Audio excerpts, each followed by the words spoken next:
Hi guys! Gabi na naman. So, luluto na tayo ng ating hapunan. Ating menu pala ay sinigang na manok. Siyempre, kailangan natin ng luya, sibuyas, bawang, kamatis. Mga 2 piraso kamatis lang. Gigisa lang natin to and then sabay na natin ng manok. Pag luto na yung manok, susunod na natin yung sabaw. Tapos, itong mga gulay. Yan lang, simple lang. Okra, tangkay ng kangkong, sili, at kangkong. Daon ng kangkong. So, let's go. Isa na tayo. Ito pa pala. Lalagay rin natin ito mamaya, syempre. Para umasin. Sinigang nga, diba? Okay. So, yan guys. Nagisa na tayo dito ng luya, sibuyas, bawang.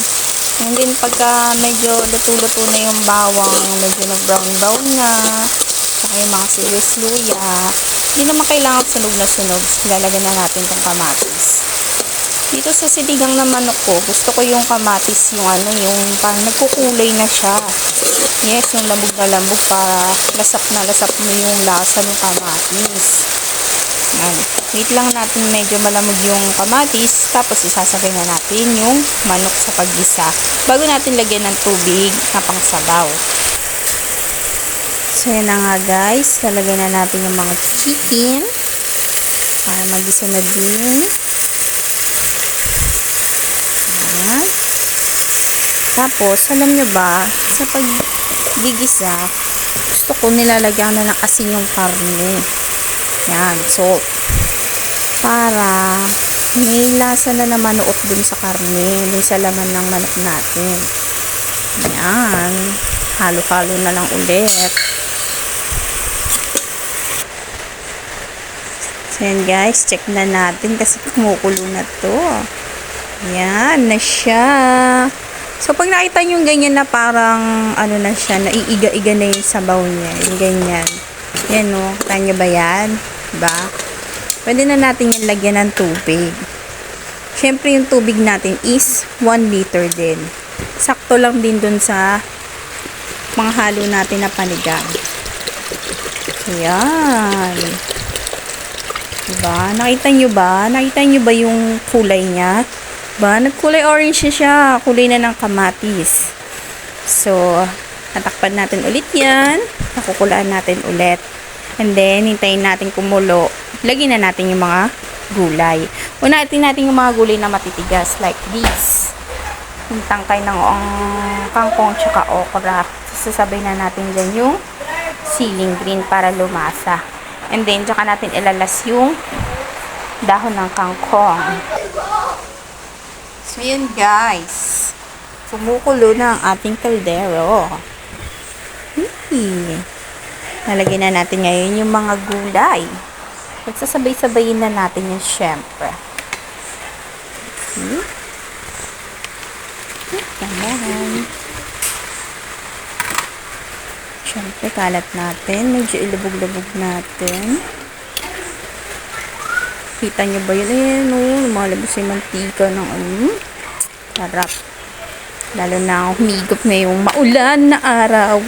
Maulan na gabi. Pan muna natin yun ngayon. Try natin ulit kumulo.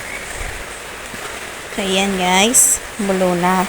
Hindi na natin i-overcook kasi nga, hindi masustansya tsaka hindi masarap pag overcook ang gulay. So, ngayon, nilalagay ko muna tong panigang, banor.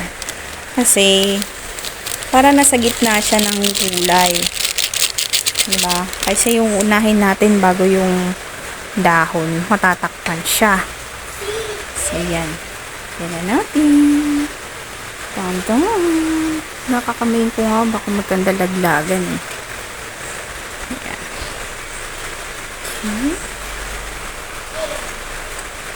Okay. Yan. Dubog-dubog lang natin.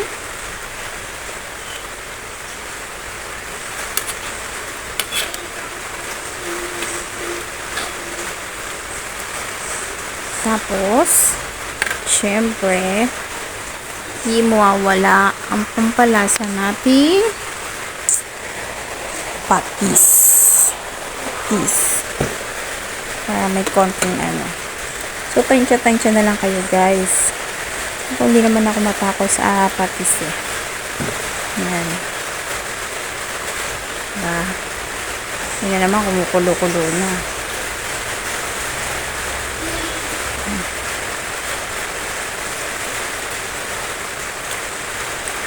Haluin natin. Kita nyo ba yan?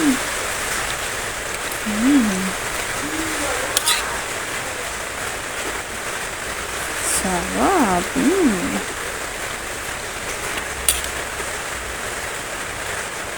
Tingnan natin ang lasa kung sakto na, no?